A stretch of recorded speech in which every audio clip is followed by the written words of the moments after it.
এই পরিবারে শান্তি বলতে কিছুই নেই। প্রতিদিন নতুন ঝামেলা, নতুন তর্ক। আজকে তো ঘটনা একদম লেভেল ছাড়িয়ে গেছে। কি হয়েছে জানো? চল দেখো। পর্বের শুরুতেই দেখা যায় পরিবারের সবাই আবার একটা ছোট বিষয় নিয়ে বড় ঝগড়ায় জড়িয়ে পড়ে। একজনের কথা আরেকজন মানতেই চায় না। সবাই নিজের মতো করে ঠিক হতে চায়। এর মাঝেই একজন এমন একটা কথা বলে ফেলে যেটা পুরো পরিবেশটাকে আরও গরম করে তোলে। মাথা গরম ফ্যামিলির আসল রূপ তখনই দেখা যায়। চিৎকার, রাগ আর একের পর এক অভিযোগ। এরপর শুরু হয় ভুল বোঝাবুঝি।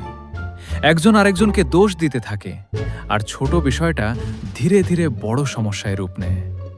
কিন্তু মজার ব্যাপার হলো, এই ঝগড়ার মাঝেও কিছু কমেডি মোমেন্ট থাকে, যেগুলো দেখলে হাসিও পাবে আবার অবাকও হবে। হঠাৎ করে এমন একটা ঘটনা ঘটে যেটা সবাইকে থামিয়ে দেয়। সবাই বুঝতে পারে আসলে তারা অযথাই ঝগড়া করছিল। কিছু সময়ের জন্য হলেও পরিবারে একটু শান্তি ফিরে আসে। শেষে দেখা যায় তারা আবার আগের মতো হওয়ার চেষ্টা করছে।